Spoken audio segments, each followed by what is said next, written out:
100 Civics Questions 1 Easy Answer U.S. Naturalization Test 2025 Civics Test with Officer, Part 1.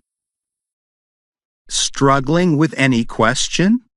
Comment below and we'll help. The room remains calm, with the only sound being the steady hum of the lights above and the occasional rustle of paper. Mark, sitting across from Anne, glances at his study guide nervously as he prepares for their first round of U.S. citizenship civics questions. Anne, ever composed, smiles reassuringly and begins. All right, Mark, we're ready to dive in. I'll ask the questions, provide 3 possible answers, and then you'll pick the one you think is right. After you make your choice, I'll explain why. Ready to go? Absolutely. Let's get started. Perfect. Here we go. Question 1. What is the capital of your state? A. Washington, D.C. B. The capital city of your state. C. New York City. I think the answer is B. The capital city of your state. Yes, that's right. The capital of your state is the specific city designated as its governmental center.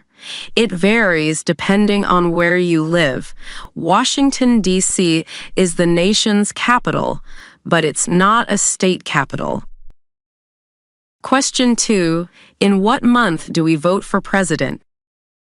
A. November. B. December. C. October. I think the answer is A. November. You're correct. In the U.S., presidential elections take place in November. Specifically, it's the first Tuesday after the first Monday of November every 4 years. Question 3. What is one promise you make when you become a United States citizen? A. To speak English. B.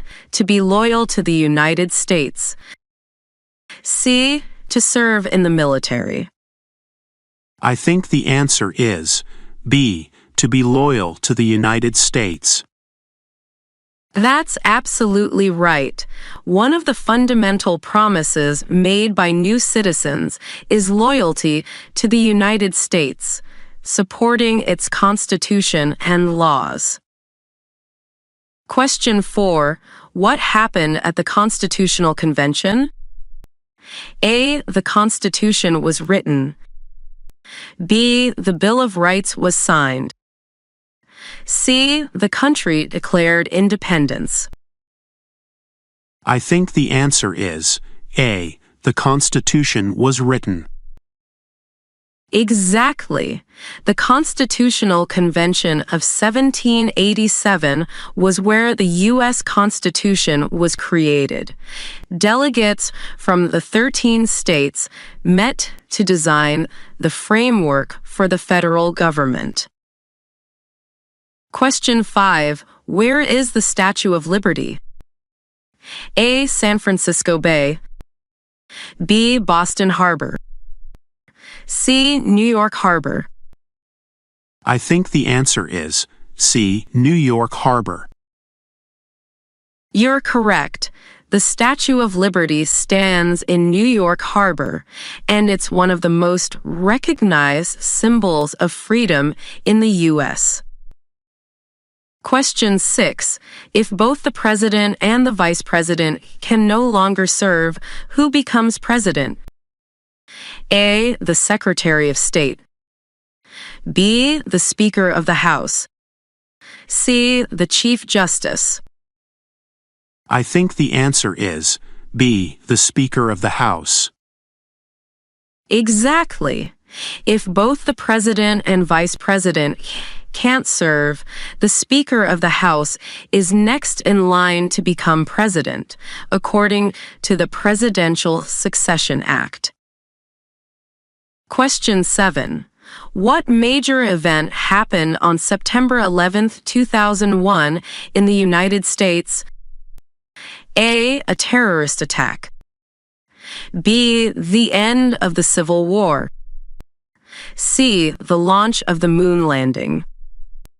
I think the answer is A. A terrorist attack. That's right. On September 11, 2001, terrorists attacked the United States, hijacking planes and causing devastation in New York City and Washington, D.C. Question 8. What is the name of the national anthem? A. America the Beautiful. B. The Star-Spangled Banner. C. God Bless America. I think the answer is B. The Star-Spangled Banner. You got it. The Star-Spangled Banner is the national anthem of the U.S. and is a symbol of the nation's resilience and pride. Question 9. When was the Declaration of Independence adopted? A. July 4th, 1776. B. September 11th, 1776. C. November 11th, 1776. I think the answer is A. July 4th, 1776. Correct. The Declaration of Independence was adopted on July 4th, 1776, and that day marks the birth of the United States as an independent nation. Question 10. What did the Declaration of Independence do? A. Created the U.S. government. B. Ended slavery. C. Announced our independence from Great Britain. I think the answer is C. Announced our independence from Great Britain. That's right. The Declaration was a formal statement declaring the American colonies' independence from Britain. It marked the start of a new nation. Question 11. If the president can no longer serve, who becomes president? A. The vice president. B. The Secretary of State. C. The Speaker of the House. I think the answer is A. The vice president. Correct. If the president is unable to serve, the vice president automatically steps in as president to ensure the continuity of leadership. Question 12. Who vetoes bills? A. The president. B. Congress. C. The Supreme Court. I think the answer is A. The president. Right. The president has the power to veto or reject bills passed by Congress. This gives the president a check on legislative power, although Congress can override a veto with a 2/3 majority. Question 13. Name one of the two longest rivers in the United States. A. The Colorado River. B. The Mississippi River. C. The Ohio River. I think the answer is B. The Mississippi River. Exactly. The Mississippi River is one of the longest rivers in the U.S., flowing through numerous states from the northern to the southern parts of the country.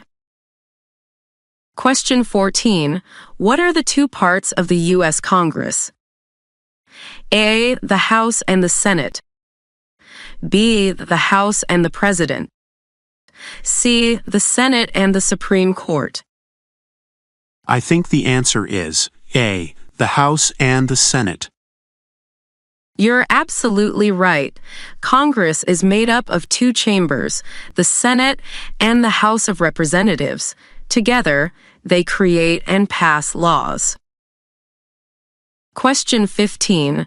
Name one right only for United States citizens. A. Own property. B. Vote in a federal election. C. Run for president. I think the answer is B. Vote in a federal election. That's correct. U.S. citizens have the right to vote in federal elections, which is a key part of participating in the democratic process. Great job, Mark. You got all 15 correct. You're making excellent progress. Ready to tackle the next set of questions? Definitely. Thanks for all the help, Anne. Let's keep going. Anne smiles, pleased with Mark's progress, and prepares for the next round of questions.